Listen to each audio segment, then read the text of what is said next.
by the end of this phase of lessons. There are 3 lessons, okay? Now, we're going to finish those at the end of next, or beginning of next half term. I have actually videoed the 3rd lesson with the other group because we're a little bit further ahead, okay? I'm going to put all 3 of these videos, because I'm going to do today's video and also Wednesday's video, which are lesson 1 and lesson 2 of vectors. I'm also going to put the 3rd lesson on, so if you wish to look at it over the half term, you can do so. Okay, so you're just a little bit ahead. So that next half term you might think, well, actually we don't need to do that. Okay, and we can get on to past papers straight away. It will be a choice. However, I will be prepared to do the 3rd lesson with you in class, so don't think that that's going to be ignored. Okay, but today we're going to be focusing on making sure that you're comfortable with the GCSE bit of vectors, because everything moves on from there. So there's going to be 2 things we're going to look at. The first one is a review of GCSE, and the second one is we're going to start looking at the I and J notation, which is the way it's actually now referred to in mechanics. Okay?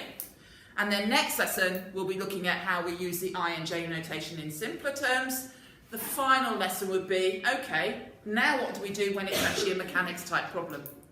And I want you to understand that you look at the problem as though it isn't an IJ vector notation. Think about how would I do it if it was just a normal number, and then do exactly the same thing.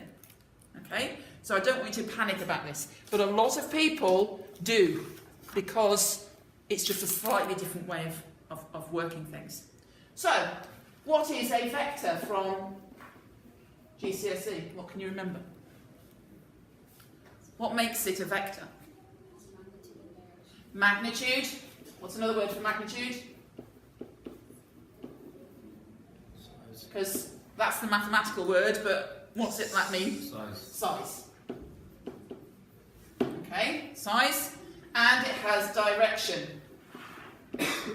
Right? And the direction is always an angle. Right?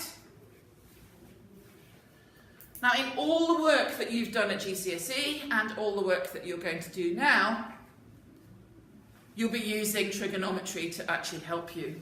And what do you think you're going to use for the magnitude? No, bearings is an angle, isn't it? So what do you think you're going to use for magnitude? What technique have you been using since about year 9 to find out magnitude of stuff? When we're talking about a vector. Think about vectors. What directions do they actually tell you? Horizontal and vertical. So what technique do you have for finding the last bit when you've got a horizontal and a vertical? The hypotenuse, yeah, that's a good word. So what technique do we use when we're looking for the hypotenuse? Pythagoras. Cool. So we're going to be using Pythagoras for this. And we're going to be using trig for this. So it's not using stuff that's new, it's just applying it in a slightly different way. Okay? By the end of today, you should be able to attempt exercises 6A, 6B, and 6C. Alright? Because it's all about revision of GCSE stuff. So I'm going to do some examples of each of those so that you can remind yourself how to do it. Okay, so, new page. Exercise 6A is looking at a realistic problem where you're having to look at, if I've got things going in different directions, what's my resultant going to look like? Okay, so where would you use this in real life? Sorry? If you're looking at moving off in directions at speed or whatever, and you're trying to find the resultant, if I was going to do that in one go, what would I do?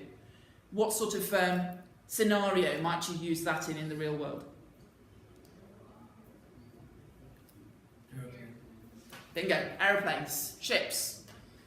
You know, when you're doing a Duke of Edinburgh, if you go that far, okay? You have to look at, when you're planning a route, if a rescuer was going to come to you, would they go the same route, or would they try and find the shortest direction to get to you? Okay? And that's why this is important. Okay? Air traffic controllers, people who are monitoring sea traffic so that if they need to go and rescue coast guards, this is the sort of thing that they would use. Now, granted, a lot of it is done in computers, which is why we go to the IJ notation later on. All right, because it's easier for the computer to do the calculations. All right, but it's all started with this. Okay, so if we have a situation, I'm going to do the last question of each of these exercises so that you can see how it all works. The last one is usually the hardest. Then you can do some practice as well. So question 7, in a regatta. What's a regatta? It's a boat race, okay? Usually small boats, but it can be big ones. But it's a regatta is just a collection of boats and they're all racing all over the place. So a yacht starts at point 0. So, O. Okay? Which question? Question 7 on page 135. Okay? Sails due 2 kilometres due east to A. So what am I going to draw? Okay, I'm going to draw due east to point A, and it's 2 kilometres. Okay? It then goes due south from A to B for 3 kilometres. So I'm going to go from there to there. 3 kilometres I've got to B. Alright? And then it's going to go on a bearing of 280 from B to C, and it finds the displacement vector from C to O. So from here, how do I measure a bearing? Eric? You start north and then you go around. Okay, from north, Go around. clockwise. Okay, so where's 280 going to be? Slightly above west. Slightly above west. It's 10 degrees more than west, isn't it? It's up there. Okay, and it said how many? 4 kilometres. 4 kilometres. What is this angle here? 10 degrees. That's 10 degrees. Okay, and I've now got point C. I want to know what is that in one go. And I want to know how many kilometres, and I also want to know what is my bearing. Now, what should I do on that diagram? What should I write on that diagram?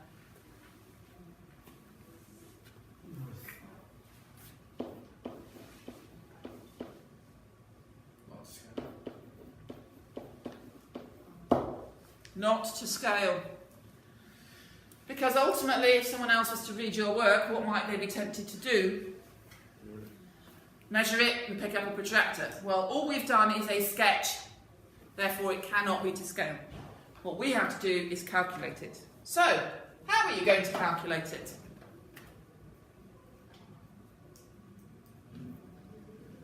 No idea. When you're doing vectors, how many can you deal with at the same time? 3. Usually 2. So how would you work out this diagram here? Find the result from going to A and B. Okay, so you would work out this bit first. Work out that. And therefore, because we're looking at angles, we can then work out what that angle is there. Because if we can work out this angle here, because we know that that's north, we can work out this one, because what do they add up to? 90. So we can work out that angle. Because we know that that is 10, I can work out that angle. Okay. Here, I know what that angle is. Alright, so I might be able to do something else. And I'm going to work out what sort of rule here. Is it going to be straight trigonometry? SOHCAHTOA. Can it be SOHCAHTOA? Can we guarantee it's going to be SOHCAHTOA? Sine rule. But it's going to be sine or cosine rule because it might not be a 90-degree triangle. Okay? But here, I can use trigonometry and Pythagoras in the first place. And then I'm going to create a second triangle and work out what's left. Okay? Happy with that? Yes? No? No. What you're not happy with? I'm breaking it down into 2 problems. I'm going to work out the first problem first to work out this distance here, which is here. Right? So there is my 0, A, B. So I'm working OB to start with.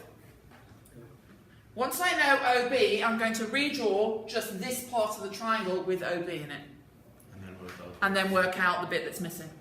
But what's the point in finding the angle? Like, what are we gonna use it? Because to work out using sine or cosine rule, I need to know at least one angle, don't I? Yeah. Okay?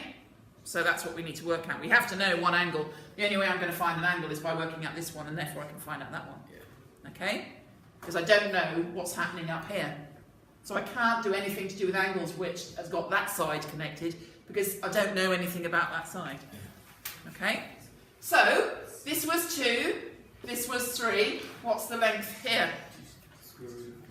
Right, so the length is going to be the square root of 2 squared plus 3 squared. So that is going to be root 13. Okay, kilometres. Don't worry about changing it into a decimal at the moment, because what's going to happen when we do the next part? We're going to square it, so don't worry about doing that at the moment. And what's the angle? And I'm going to say I want that angle x. How do I work out angle x? Is that a right angle triangle? Yeah. If that's east and that's south, what can you tell me here? It's 90. It's 90. Okay, so Sine, so, cosine. No. SOHCAHTOA. yeah, which one is it? It's opposite and adjacent. So it's Tan. tan. So it's tan to the minus 1, inverse tan. What is the opposite? 2 over 3. I'll work out what that angle is. Alright? That's 32.7. 33.7 degrees. Okay. So I now know my distance, I now know the angle that I'm looking at. Okay? So I'm now going to go to the next page, and I'm now going to look at, I now know OB,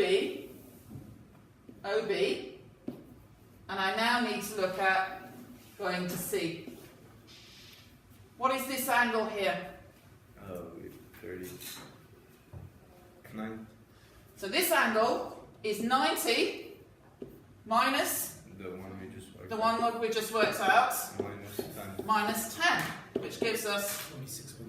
sorry? 46.3. 46.3 degrees. So I now know what that angle is. The 33 was here, the 10 was here, and therefore that's got to be what's left over.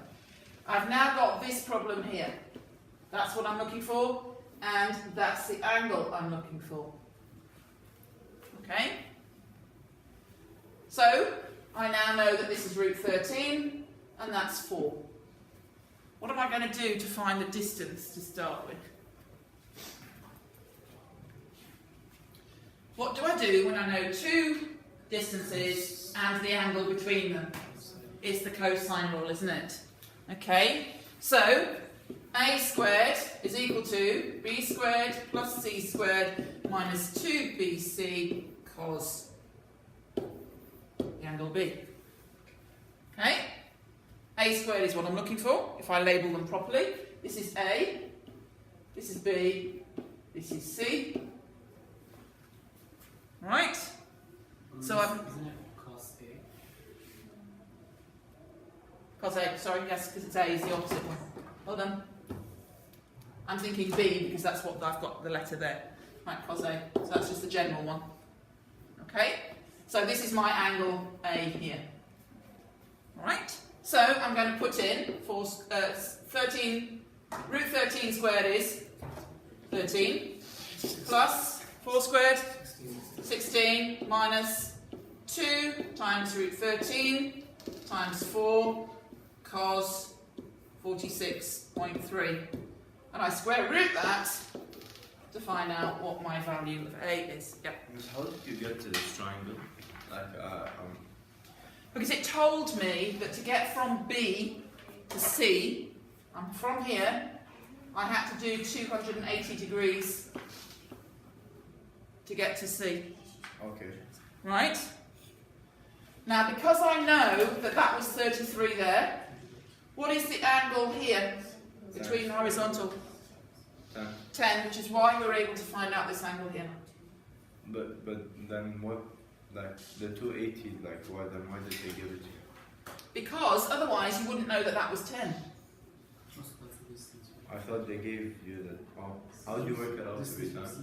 Because what is west? If I go through 3/4 of a turn, how many degrees have I gone through? So the compass is 360, right? Yeah. Divided by 4 to get north, east, south, west. Okay. So yeah, 90. Right, okay. Bearings are always measured from north. So east is 90. South is 180. What's west? 270. 270. And therefore I know that from west to where I'm going to must be 10. And the angle to go from there to there is 90, so I've worked this angle out from the first part of the question. I know that that must be 10 because it's 10 more than west, and therefore I can work out this angle here, which I need to be able to then use the cosine rule. Which bit don't you get, Anne? The whole thing. Right, let me just go through another and draw it again. Are you happy that from O to B, right, we've just worked that out in the first stage, Yeah. okay? And I worked out that this angle here was 33.7 degrees, Yeah. okay? It then tells me in the final part of the question that to get from B to C, okay, we did a bearing. Now the bearing is always measured from north, and I have to go 280 degrees to get to the direction that's going to take me to C. And it's 10 degrees higher. It's 10 degrees higher than west, Which is 270. which is 270. So I know that if I was to now draw the horizontal west here, that that is 10 degrees. Yeah. So this angle here in green must be the 90, because to get from west to north is 90 degrees. Yeah. But I've used up that 33 there, so 33.7, and I've used up 10 of it below, minus 10, and so this gives me 46.3 degrees here. Ah, okay. Okay? Yeah. I've been told that the length of this is 4 kilometres, right? And from the first part, I've worked out that that is route 13 kilometres. I'm trying to find, if I was to go from O to C in one go, I'm trying to find the distance I have to travel and the bearing that I would have to use. Okay? Yeah. So I need to find this angle here and that distance there. Did she say? Okay? To find the distance, we're going to use the cosine rule. And the reason I know it's the cosine rule is because I have the two sides and the angle that's between them. And whenever I have that situation, it's going to be the cosine. Because to do the sine, what do I have to have? Opposite angles. I haven't got that. But once I have that side, I now have opposite pairs, which I can then use to find the angle. Yes? Happy with that? Whew. Okay? It's a case of breaking the problem down into manageable pieces. So, from the previous page, we had that a squared was the square root of something. So it's the square root of 13 squared, 13 plus 4 squared minus 2 times root 13 times 4 times cos of 46.3. What did we get that from? Sorry, it's not a squared, is it? It's a.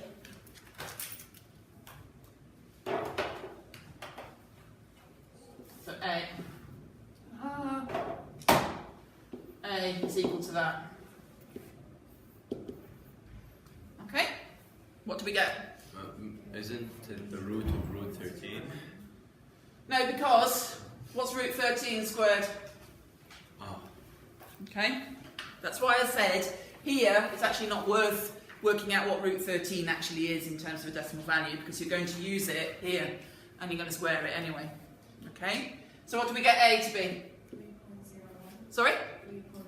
So I've got 3.01 kilometres two decimal places or 3 significant figures. Okay? Always tell me what the accuracy is, please. Get into the habit of doing that. And now what do I need to do? So I now know that this is 3.01. Okay?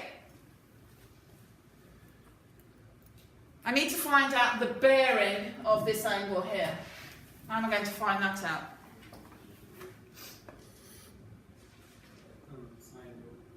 Sine rule to find out this bit here. What is this bit here? This part here?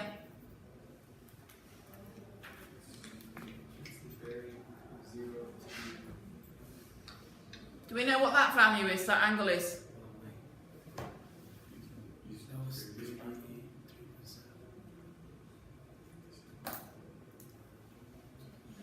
Well, if we go back to this diagram here, if I go back to that diagram here, can I work out what this angle is? Yeah? And so that angle, I'll just add a 90 to it. Wait, so you found that angle? I know this angle X is 33.7. Well, that's the one we worked out. At That's the beginning. one we worked out before. But because this is a right angle triangle, I can now work out that angle. When we did the rule, we worked out the question mark, right? The red question. Yes. No, not the red. We've worked out the red question mark on. Yeah, the side. Yeah. But then how do we get that? I'm looking at the angle now. Okay. Because we're looking for this angle altogether. But I need by using the sine rule, I only find the green part. Right? I need to also know what's this black part. And I can find that out from this original picture here. Because this is a right angle triangle, so if that's 33.7, what's this? What's this part here? It's 90 minus. 33.7. Okay, which is, Uh, so that's 56.3, and you add. and therefore, what's this bit here? 90, so I add the 56.3. But there's still that last angle, no? Yeah, but that's what we're going to work on now. So here, I know that this one is 90 plus 56.3, which is 146.3. Yes? Emma, Yeah. you follow me? I was picking up my. Yeah, but do you follow me? Yeah. Okay. I'm now going to use the sine rule because I now know that that's 3.01. So 3.01 divided by sine 46.3 must be the same as 4 divided by what the sine of that angle is, and I can then work out what the angle is.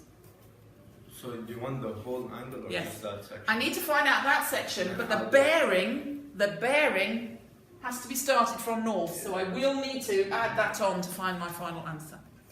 Is there a reason for it? This you would have got at GCSE, I know, I always got them wrong. but do you understand the stages now? Yeah, like, Because a lot of the problem when somebody gets a question like this, right? Have I told you my apple scenario? No? it's better to take a piece by piece. Yeah, piece by piece. Now, a lot of people when they look at these questions, they try and look at the whole picture. You can't. You have to chunk it into pieces that you can manage and build the problem up. Okay? And that's what I'm trying to get you to look at. What bit can I do, right, first? So you do that bit first. Okay, what does that tell me about the next bit? What can I do next? So in this case, your first bit, you've been given a right angle triangle here. I know how to deal with that. I would appreciate you not talking over me, yeah? So the first thing you deal with is your right angle triangle, because that gives you a piece of information that you need. Yeah. You then redraw the picture so that you don't have the right angle triangle and you're just concentrating on the triangle that you've got left. What do I need to find? Well, I need to find that and that. What can I do first? Well, I have enough information to find this out. I don't have enough information to find that out first. So I then work out that bit first. If it helps you to then redraw it again so that you've got the other information rather than looking at this as well, then you do it again. But you do it in chunks. You don't try and do the whole question. And that's where a lot of you get stuck, is you look at the whole question and expect to be able to do it all in one go. You can't. Right? And maths is very much about a logical, breaking it down into manageable pieces. But is there anything on there that's new?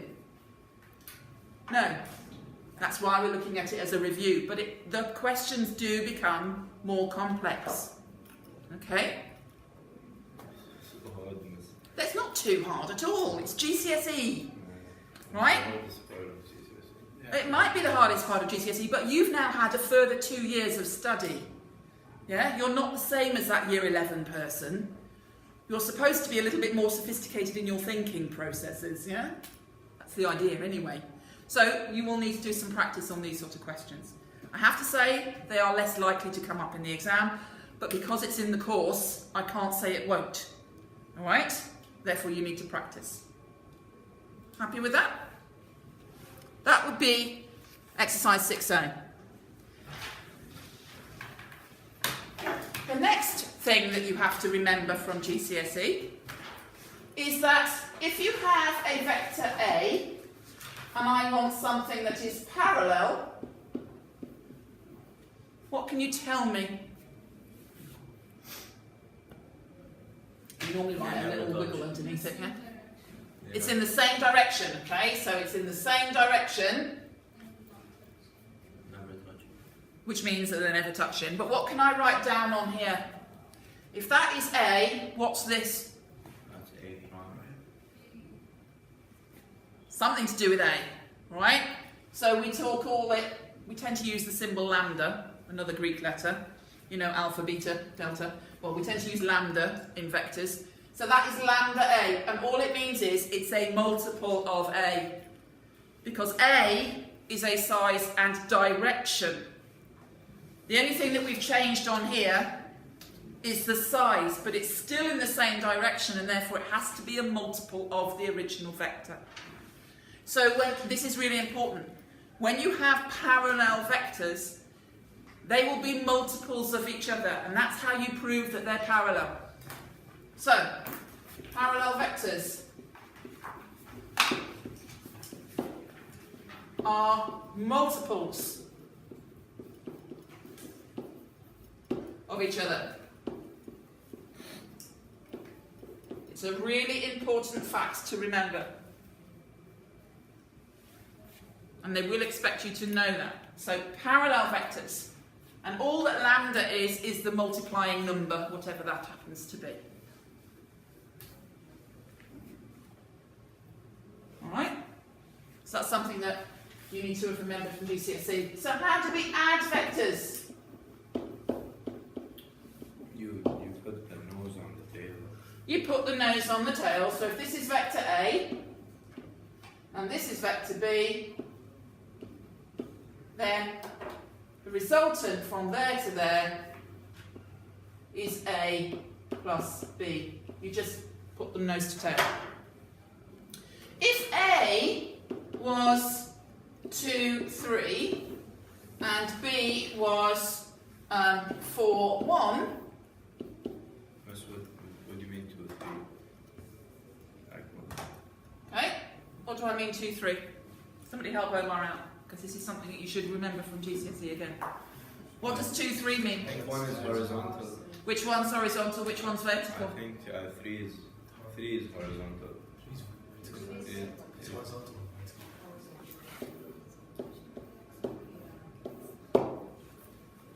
Always X comes first, right?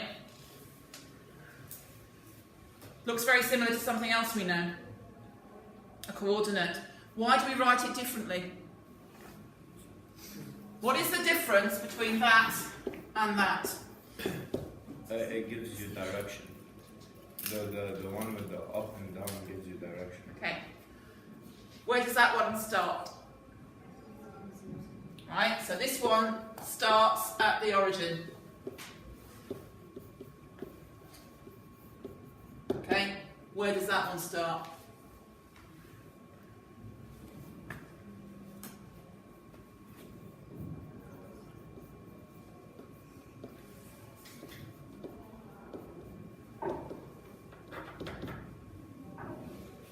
anywhere.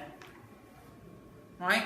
Doesn't have to start at the origin. And that's why they're written in different formats, so that you know which one you're talking about. Okay? When you were doing translations in GCSE, you saw things written like this. It is a vector, because it's telling you direction of the motion. Okay? Happy with that? How would I do A plus B? You'd add the top and then add the bottom. I'd add the top and I'd add the bottom, so I'd end up with 6, 4, and I would just do addition of the top and addition of the bottom. Okay? So I add the like components. So I add the X elements, I add the Y elements. Okay?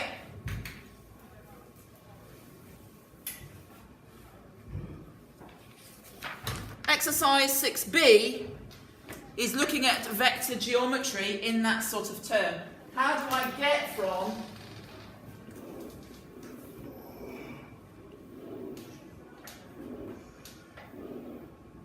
right, these are all supposed to be parallel. So if this is A, from there to there, O, A, B, C, D, E, F, G, H. Okay? And this from O to that is C.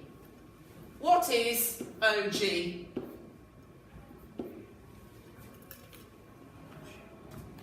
How do I get from O to G? A plus C. 2C. A plus 2C. And that's exactly it. You use the bits that you know to create what you don't know. Right? So as long as you use components of the bit that you know in the same direction. What would happen if I had HD? Where's G? G is there. Minus Okay? C. What about if I have HD? What's that? Minus C. Minus C, minus A. Does it actually matter which way around we do it?